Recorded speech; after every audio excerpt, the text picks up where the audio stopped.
my name is Lacey, speakers from Fat Hips, and welcome back to my YouTube channel. This is a fun video for me to film because this video was actually kind of a little bit inspired from a hate comment that I got. So, as you all know, I can, at some times in my videos, swear like a sailor, as the saying goes. I have a little bit of a potty mouth. And actually, when I made my YouTube channel, I kind of made the conscious decision that I wasn't going to censor my cursing, because I talk to you guys exactly how I talk in real life. There is, like, when I first started my YouTube channel, there's a little bit of like a hesitance to how I, like, to just me in general. I was just timid because I was on camera for the first time. People were preparing dinner behind me, if you hear pots being thrown around, by the way. But yeah, I made the conscious decision when I first started my YouTube channel to not censor myself, to cuss on camera, curse, however you want to say it, to swear, and because that's how I talk, and I want to be authentic on this channel. And somebody, like, okay, not gonna skip around. Somebody had left me a comment on a video, like a haul video, I think, that was like, I wanted to hear your opinions on these items, but I was so distracted by your cursing. If you were at work, you would be fired. Think of the example you're setting to young women everywhere. Blah, blah, blah. Shut up, Gail. Shut the fuck up. I've been cursing since my first video. Why are you subscribed to my channel if it bothers you? Plus, like, of course I would be fired at my job if I talked the way I talked in my videos, but this isn't my fucking job, Gail. This is fucking YouTube. It's my hobby. And then to me, to throw in there, think of how you look to young girls is fucking insulting, because I think that I'm a confident person, I think I'm an educated person, I think I'm a caring person, and I think I carry myself pretty well, despite if you disagree with my vocabulary choices. So I would like to think that, you know, not for nothing, but if I had a younger audience, I would not be the worst role model they could have in the world. Fuck. And then, so I had brought this up on a live stream. Me and Georgia do a podcast, Georgia Harris here on YouTube. We do a weekly, every Sunday podcast where we live stream together, the Half Cousins podcast. And I had brought up that someone had left that comment to me, and I was like, I don't have a younger audience. If I did, I might change my tune about different things. And it kind of got me thinking, like, what if I had a younger audience? What would I change about my channel? What would I try to say more often? What messages would I want younger people to know? What would I want them to get from me? Because right now, most of my audience is my age. I talk to you guys like you're my peers because you are my peers. So I pulled up my YouTube demographic before sitting down to film this video. The percentage of 13 to 17-year-olds who watch my video, so to me, the younger audience, is 0.5% of my audience. 0.5% of my audience is younger, is a teenager. 18 to 24-year-olds make up 30% of my audience, and then about half, 48%. I was going to say more than half. More than half of my audience is older than that. About half of my audience falls into the 25 to 34 age range. So where I fall, because I'm 26 years old, my peers. And then the last 20% of my audience is anywhere between 35 and 55. So less than 1% of my audience is younger. That's why I feel like I can talk the way that I talk. That's why I feel like I can just get on camera, I can shoot the shit, I can say what I want. We can talk about consumerism, we can have kind of these higher level intellectual conversations, and I can kind of just talk, feeling like everybody else has a base understanding of certain topics. However, let's say I had a younger audience. What is it that I would want to come across? What kind of person would I want to be to a younger audience? What do I think a younger audience needs to see on YouTube? That's what we're going to talk about today. So the first time I made a list. I made a list of things that I would probably try to convey more if I had a younger audience on YouTube. And the first thing that I wrote down, which is something that affected me as a younger person watching YouTube, especially makeup YouTube, beauty YouTube. The first thing I wrote down that if I had a younger audience I would want them to know is that you don't need to buy every recommendation that your favorite YouTubers give to you. And that is definitely something that I would probably try to push harder if I knew I had a younger audience. Because right now, already to the extent that a lot of you guys say that you buy the things that I recommend, that freaks me out, and I'm aware that you guys are adults with jobs and you can make decisions rationally. When you're younger, your decision making isn't quite where it needs to be yet, and that, you know, development, psychology, brain, blah blah blah. It's not even like a jab at young people. Your brain physically can't make decisions like correctly until you're in your early 20s. So that's the first thing I would say for sure, is that just because I recommend something, just because somebody else you respect on YouTube recommends something, you don't have to fucking buy it. If it doesn't suit you, it doesn't suit your needs, and you don't have the money for it, you don't have to buy it. And like I said, that was definitely something that I struggled with, because, and this is a whole other video that I'm hoping to film tonight because I've been promising it for a while. When I first started watching beauty YouTube videos, I did buy every single thing that was recommended to me by my favorite YouTubers, because I figured if they loved it, I would love it too. And I didn't realize, like, I'm my own person with my own preferences and my own needs. So I would definitely maybe try harder to give alternatives to products, or to just reiterate that point more often. Just because I love something and it really works for me doesn't mean that it's gonna work for you. The next thing, makeup related, that I would say to a younger audience is that you don't need to have the full collection of anything. Like, a new lipstick line comes out and you buy every color. The new Fenty summer collection drops and you buy all the highlighters. Me, that's what I just did.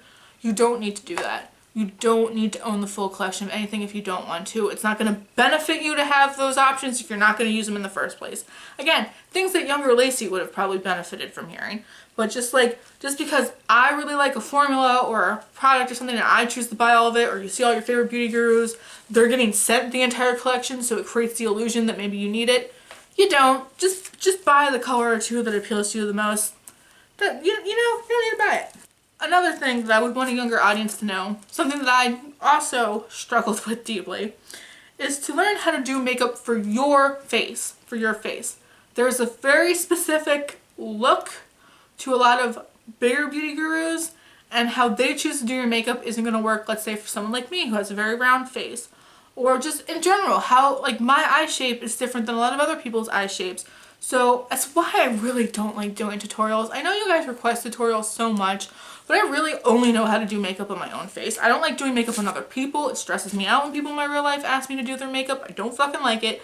I know how to do makeup for my own face, and that's something that I didn't always know how to do, because I was emulating the steps that other people were doing instead of practicing and figuring out what worked best for me. So learn your own face, learn your own interests, learn your own tastes, practice on yourself.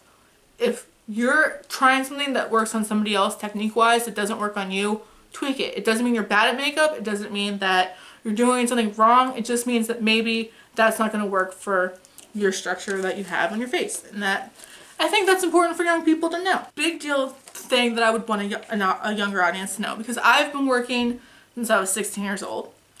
It's okay to not have a big makeup collection or to spend a lot of money. It's okay to not spend a lot of money. It's okay to just have, I know a lot of people on YouTube like to label realistic makeup collections. Realistic means whatever you have. My makeup collection is realistic to me. Your makeup collection is realistic to you. Just because you see my makeup collection or anybody else's makeup collection for how big or small it is, getting the hiccups, doesn't mean you have to emulate that, especially when it comes to bigger collections. Bigger collections do not translate to being better at makeup or having a deeper love of makeup. Just translates to we bought more shit. And when you're younger, it's very important to understand work and saving, and I really wish when I was younger I had a better concept of those things. You don't have to have a beauty room. You don't have to have more than even one eyeshadow palette. If that's the one palette that's your favorite colors and works for you, do you. You have the rest of your life to buy shit, trust me. So this next point kind of touches into my first point. To a younger audience, I would say, you don't have to like what I like. You don't have to like what somebody else, you don't have to like what I like. I'm me, I'm Lacey, you're you. Like I said earlier, figure out what works for you, figure out your tastes and your preferences. Just because everybody is jumping on the bandwagon for one thing, one product, one company, if you don't get it, that's completely valid. You don't have to get it. You don't have to like things. You don't have to bandwagon and, jump on the train of anything just because people are telling you to. It's okay to have your own preferences.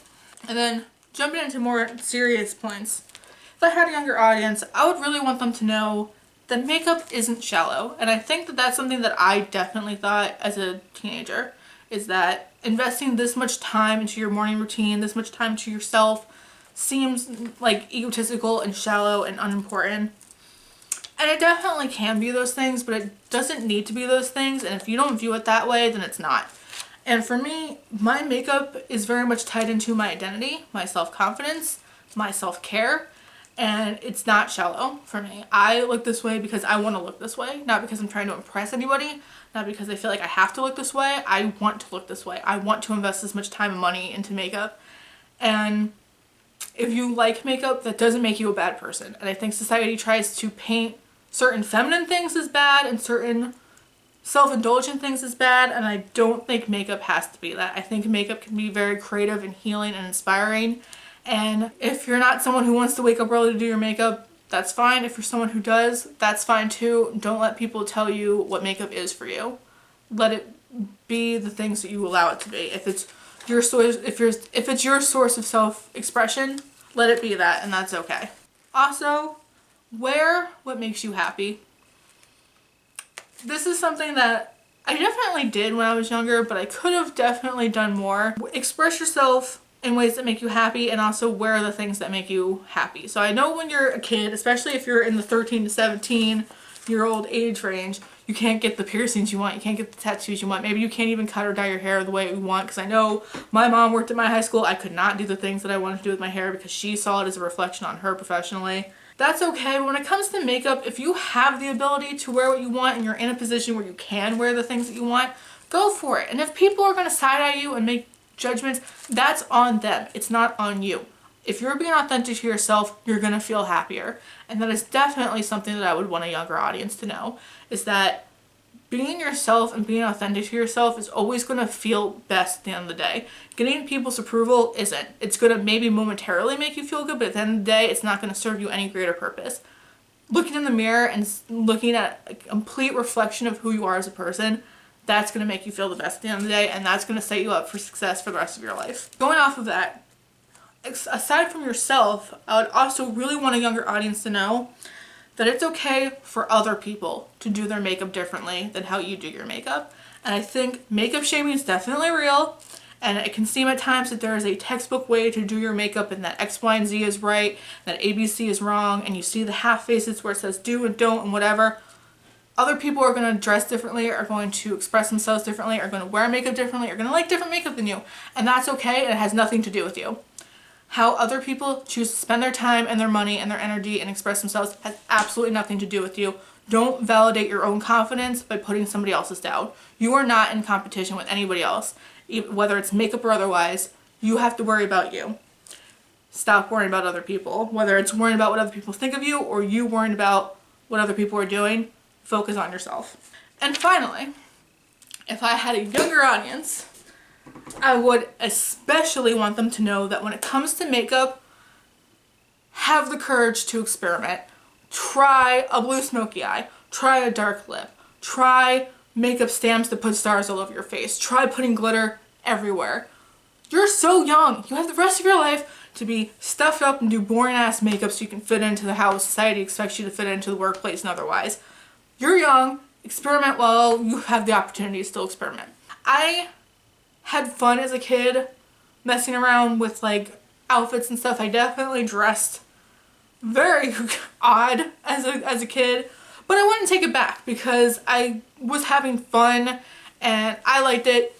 And you know, there's time in your, like I said, there's other times to be more self-conscious about crap, there's other times to be more reserved, but while you're young, you have a free pass to just try looking crazy. And maybe you'll grow up and look back at the pictures of yourself and think like, oh, why did I do that? Everyone does that. Everybody looks back at their old pictures and thinks, I look stupid. So you know what? Go for it. Try the thing, wear the thing, put it on your face, it's good, it washes off at the end of the day. That's the thing. Makeup washes off at the end of the day. And I just feel like, above all else, if I had a younger audience, I would want them to know that it's okay to try new things, it's okay to be yourself. Just march to the beat of your own drum. It'll wash off at the end of the day, and if you put on a makeup look and it looks stupid, it's okay. You can try something different tomorrow, and that's okay.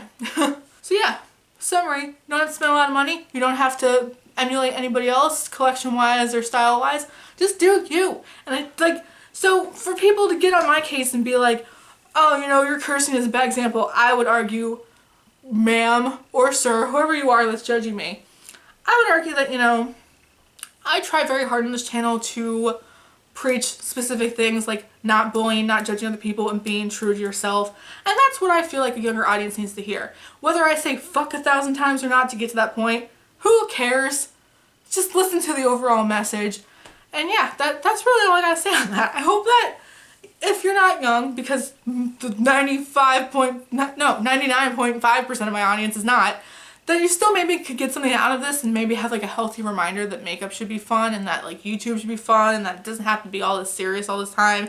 I know that I just recently put up a serious video and that stuff's important too, but I think when you're younger, before you get to the whole like conscious consumer crap, you get a pass to have fun at first. You know what I mean?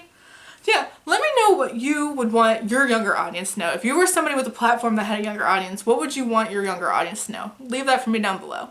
If you like this video, if you like what I have to say, if you like me, hit like and subscribe. Follow me on Instagram so you can catch me on social media when I'm not posting on YouTube.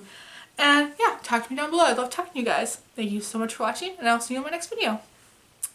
Bye!